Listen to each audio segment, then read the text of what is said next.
자, 김영철이 2박 3일 미국 방문을 끝내고 돌아갔습니다. 자, 2박 3일 동안에 미국 시간으로 17일 오후 6시 34분에 도착을 해서 어제 오후 3시 35분, 그러니까 꼬박 거의 3시간 모자란 이틀간을 있었는데요. 호텔에만 42시간을 있고 백악관에 간 3시간 빼고는 두문불출했다. 지금 이렇게 나와 있습니다. 폼페이오가 회담을 하거나 만찬을 하는 것도 이 듀퐁 서클 이 호텔에서 했다고 합니다. 별 4개짜리 호텔이죠.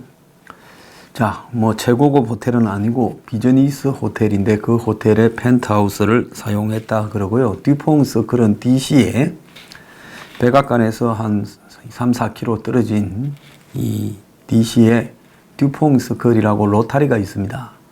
그 로타리 옆에 이 주한미 대사관도 있지요. 그리고 그 근처에 호텔이 많은데 거기에 묵었습니다. 자, 그런데 이번에는 마천루를 감상시켜 주지도 않고 또 백악관에서 비서실장이 이렇게 마중을 나가거나 트럼프가 배웅을 해주거나 이런 것 없이 실무적으로 끝이 났습니다. 그런데 끝난 이후에 지금 나오는 스토리가 언론마다 조금씩 다릅니다.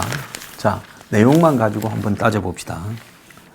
동아일보는 트럼프 지금까지 보도 안 된 엄청난 진전을 했다. 북한이 성부수를 던졌다. 트럼프 김영철 2시간이나 면담을 했다. 정상회담 빈손 우려를 씻은 듯. 백악관 대북 압박 체제는 계속, 2차 회담 장소 날짜 발표는 미루어, 스웨덴 실무회담 고려한 기싸움이다. 이렇게 이야기를 했습니다. 근데 조선일보는 비핵화 조치 먼저, 제재 완화 먼저 대립을 했다. 간극 좁힌 징후가 없다. 김영철, 김정은 친서 전달. 이번에 친서는 옛날처럼 이따막한 게 아니라 좀 작았습니다. 그리고 옛날에는 이 폼페이오, 김영철, 트럼프 이렇게 단촐하게 사진에 나왔는데 이번에는 여러 사람들이 이렇게 트럼프 책상 앞에 대하고 있는 모습이 되었습니다. 트럼프 상황 아주 잘 진행되고 있다.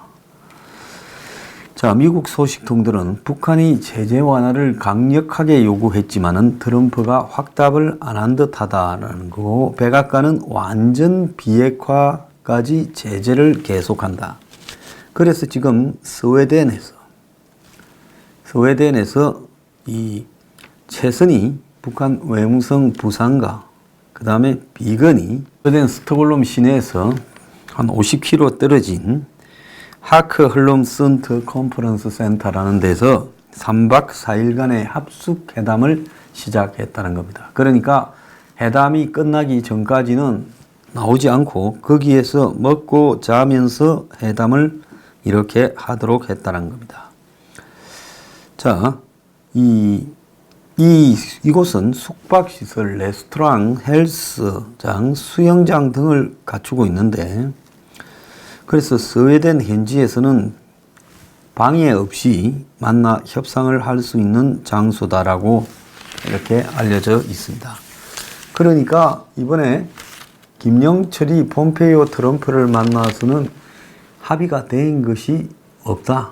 그래서 최선희와 비건이 스웨덴에서 계속 합의를 한다라는 걸 우리가 지금 예측할 수 있습니다. 자, 그래서 동아일보는 마치 큰 합의가 있었던 것처럼 보도하고 있고, 조선일보는 간극이 좁아지지 않았다라고 이야기를 하고 있습니다. 중앙일보는요, 김영철의 대북 제재 완화 요청에 트럼프가 답을 하지 않았다. 김영철이 90분간의 면담에서 통큰 합의를 강조했고, 트럼프는 2월 말쯤 정상회담을 할 것이다. 개최국도 정했지만은 나중에 발표하겠다. 비핵화 전까지는 제재를 유지하겠다. 이렇게 말을 했습니다. 외교는 미 북 간의 디테일의 악마 싸움을 시작했다. 비건 최선희 문 걸어놓고 협상을 하고 있다.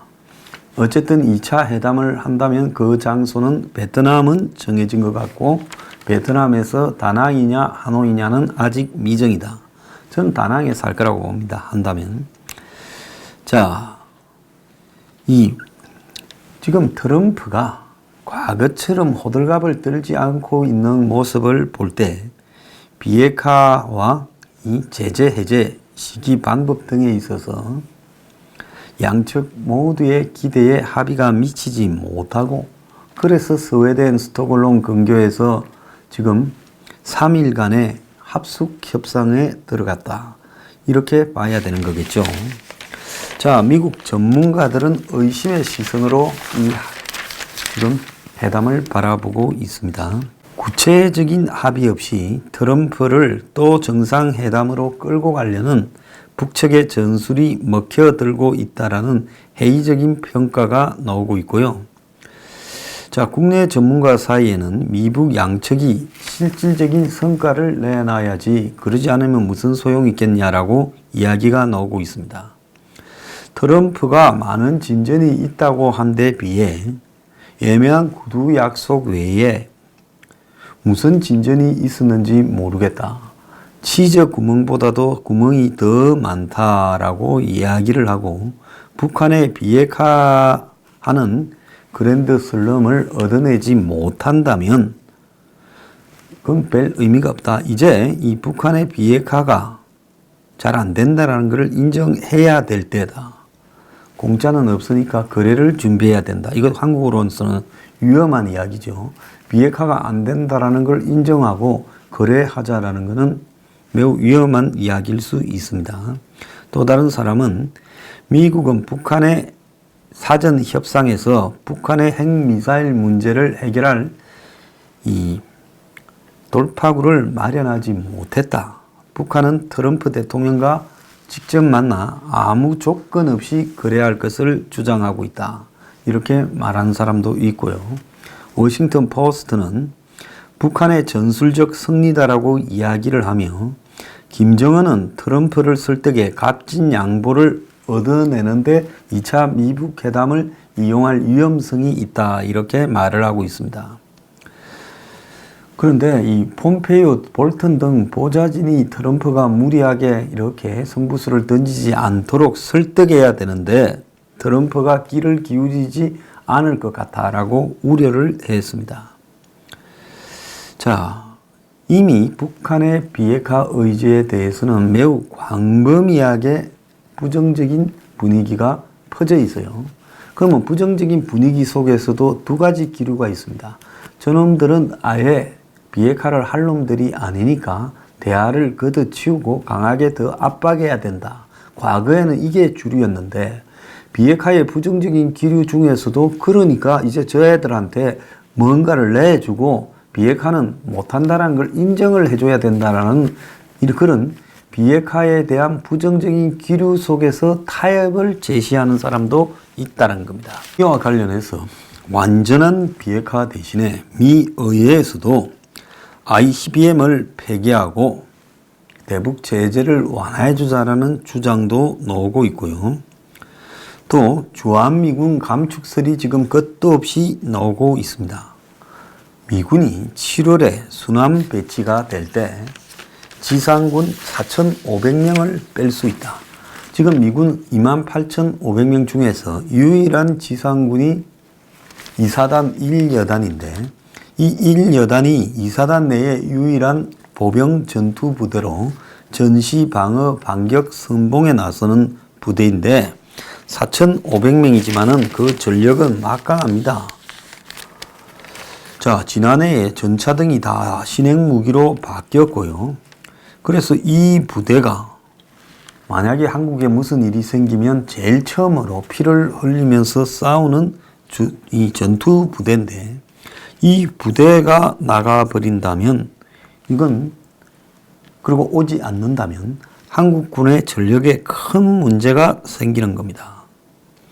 현재 우리 군 작전 계획에는 1여단이 전시 북한의 공세 방어는 물론 반격의 선봉이 되도록 규정되어 있다고 합니다. 이 부대가 없을 경우에는 우리 군의 작전 계획에도 큰 차질이 생긴다는 겁니다. 만약에 갔다가 안 오면 주한미군이 24,500명으로 줄어들게 되고, 이것은 미 해계와 연관된 수권 법안에 저촉되지도 않는 겁니다. 거기는 22,000명 이하라고 규정되어 있죠. 물론 한국 정부는 주한미군 철수론이 나오는 것은 한미 방위비 분담금 협상을 위한 압박용이다라고 둘러대고 있습니다. 이 사람들은 무슨 일이든 최종적으로 확인되지 않을 때까지는 끝까지 거짓말을 하는 버릇이 있습니다. 어제 신원식 장군도 저한테 전화가 오셔가지고요, 엊그제 걱정을 했습니다.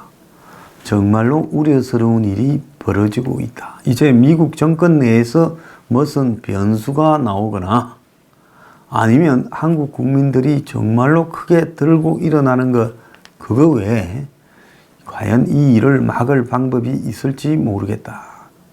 자, 그런데 저 생각도 똑같습니다만은 일부 국내의 보수를 표방하는 이 농객이나 평론가나 이런 사람들 중에 이 트럼프가 다 계획이 있다, 작전이 있다, 트럼프만 믿으면 된다라는 특봉을 아직까지도 팔고 있다는 데 대해서 우리 두 사람 다 같이 우려를 같이 했습니다. 일각에서 무슨 소리가 나오는가 하면요, 양측이 만나야 어쨌든 긍정적인 발전이 된다. 북한이 영변 핵시설을 폐기하는 대신에 미국이 종전선언과 일부 제재 완화를 해줄 수 있다. 이렇게 이야기를 하는 사람들도 있습니다. 국내 전문가들은 구체적인 성과를 내놓을 거라고 바람을 잡고 있습니다. 자, 이건 뭐 정권의 앞잡이들이니까 말할 가치도 없는 인간들이죠. 자, 전직 외교장관 4명이 그것도 좀 나름 한가닥 했던 사람이 한미저널이라는 외교 관련 잡지에 인터뷰를 했습니다. 한성주, 공로명, 윤영관, 송민순인데요. 이 사람들 중에는 노무현 정권 때 외교장관을 했던 사람도 2명이나 있습니다. 그래서 미국이 북한의 핵을 보유를 인정하는 회담을 해서는 안 된다는데 네 사람이 뜻을 같이 했습니다. 좌우파 정권을 막론하고 외교장관을 했던 사람이 다 이렇게 이야기를 하고 있는 거죠. 그래서 트럼프가 미군 철수를 내걸 가능성이 높다. 형 북한 상황을 한국 정권이 이렇게 관리만 해가서는 안 된다. 지금 공동 남북 번영 정책이라는 것이 그냥 북한의 핵을 용인하는 것이고, 그러면서도 거기에 대해서는 별말 하지 않고 대북 제재 완화에만 앞장서는 것은 한국의 고립을 초래할 수 있다. 이렇게 우려를 했습니다. 자, 더 나아가서 이 남이 북핵과 위험한 터널로 들어갔다. 이렇게 이야기들 하고 있고요. 그래서 상식이 있는 사람이면 매우 우려스러운 지금 상황인데요. 청와대는 그럼에도 불구하고 미국 2차 회담이 실질적인 결과가 나올 것이다. 회담 날짜, 장소 정해졌을 거다. 김정은 서울 답방으로 이어질 것이다. 이렇게 이야기를 하고 있습니다. 북한은 일절 방미나 스웨덴에서 회담의 내용을 지금 보도하지 않고 있습니다. 자, 미국은 이번 회담에 굉장히 차분하고 조용했습니다. 그리고 작년에 김영철이 5월 말에 또 5월 말 6초에 이 미국을 방문했을 때에 비해서 이번에는 매우 아주 드라이한 실무적으로 대응을 했다. 이렇게 볼 수도 있는데요. 자, 2월 말에 만날 것이다. 그리고 많은 진전이 있었다. 이게 이제 발표 내용에 다예요.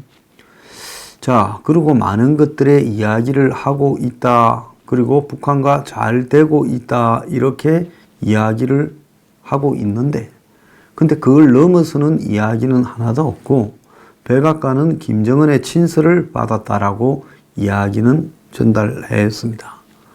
자, 북한에는 이번에 박철, 김혁철 같은 외교 베테랑이 추가되어서 이렇게 이 회담을 지원하는 역할을 했는데요. 자, 미국의 발표 또한 애매하기 거지 없습니다. 트럼프의 심리를 읽는 데는 자기가 언제든지 자기가 가지고 있는 핸드폰으로 글을 올릴 수 있는 그의 트위터가 중요할 거라고 봅니다. 자, 트럼프가 이 북한과 만난 뒤에 이야기한 트위터에 보면요.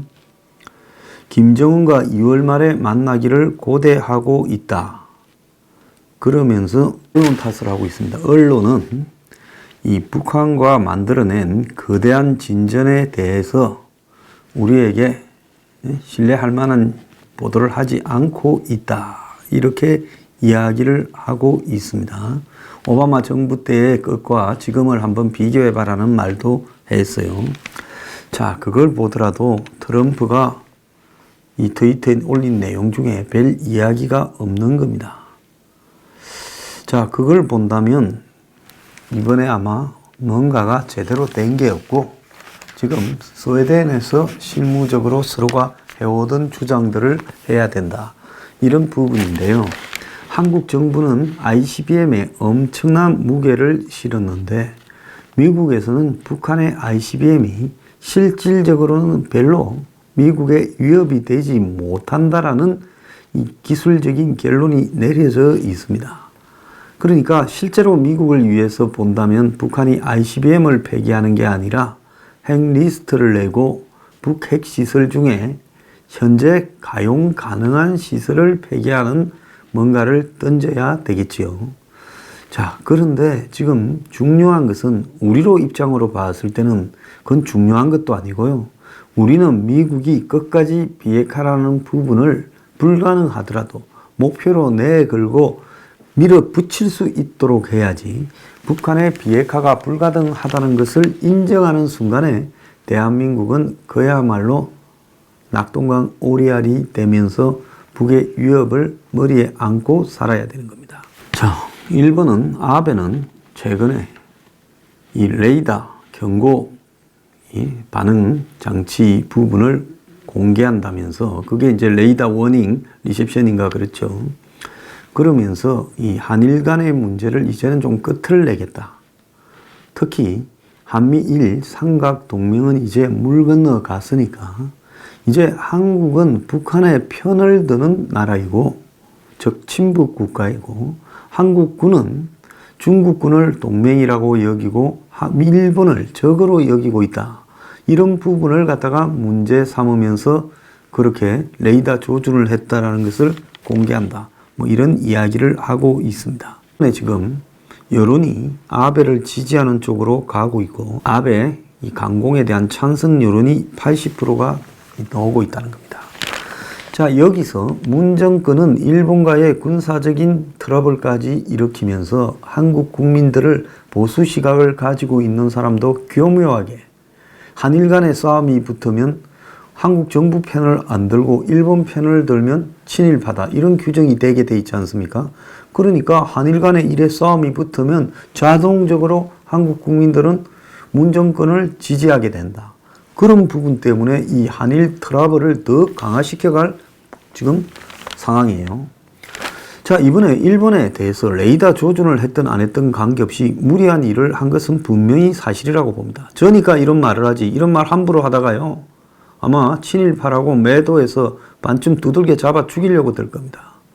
자, 그렇다면 이제 한국은 한국전이 발생했을 때 일본의 병참 지원이나 일본 내에 있는 6개 미군 기지에 의한 인력 지원, 뭐 기지 제공 이런 역할들을 포기한다라는 말인지 좀 분명하게 할 필요가 있어요.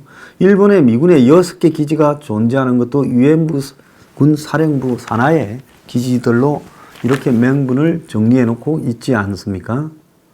그래서 지금 일본의 아베는 이제 한국 정부가 노는 꼴을 보니까 더 이상 못 견디겠다. 한미일 동맹은 끝난 거고 미국에도 그래 이야기를 했다. 지금 아베가 전 세계 지도자 중에서 북한에 대해서 가장 지금까지는 원칙적으로 임해왔다는 걸 부인하면 안 되는 겁니다. 우리가 부끄러운 짓을 한다고 해서 남이 원칙적인 일을 하는 것을 질투하고 폄하하는 것은 더 더러운 일이라고 생각이 듭니다. 자, 이번에 김용철은 가서 적당히 뭉개보면서 김정은이가 아마 이렇게 지시했을 거예요. 김영철 동지 가서 트럼프 각을 한번 더 봐. 저거 어설퍼서 요리 쑤시고 저리 쑤시면 결국은 걸려들 거다. 이번에 니한테 무슨 답을 갖고 올 거라고 나는 기대하지 않아. 하지만 북저쪽에 가서 표정들을 좀 보고 관찰을 유심히 해. 외교 베테랑 둘이를 보내서 체크하도록 할 거니까. 그래서 우리가 어느 정도의 미끼를 던지면 트럼프가 물건지를 잘 견적을 내봐. 어차피 당신은 이번에 그 견적내로 가는 사람이지 결론내로 가는 사람은 아니야. 결론은 스웨덴에서 최성해가 비건하고 내는데 당신이 가지고 온 견적을 우리가 최성해한테 전달할 거야. 이게 김영철의 방문 목적입니다. 김영철은 견적을 내러 갔고 아마 김영철 견적으로 봐서 영변을 던져야 될 것 같아. ICBM 갖고는 잘 먹혀들지 않을 것 같아. 자, 그러면 영변을 진짜로 북한이 던질 수 있느냐? 제 생각에는 영변도 이제 사실은 기능을 다 했습니다. 곳곳에 미사일 핵시설을 다 퍼뜨려 놨는데 고물 영변을 깰 수도 있겠죠. 북한이 만약에 영변을 갖다가 풍계리나 동창리처럼 폭파시키는 쇼를 하고 그 전후로 미국 무슨 사찰단을 받는다고 하면 제가 볼 때 곧바로 종전선언을 해주고 더 나아가서 대북 제재 완화를 해주고 또 더 나아가서 주한미군을 감축시킬 가능성이 매우 높다고 보고 있습니다. 서로 쇼고 의미 없는 건 줄 알아도 그렇게 장난을 치고 있는 게 이번 만남의 본질입니다.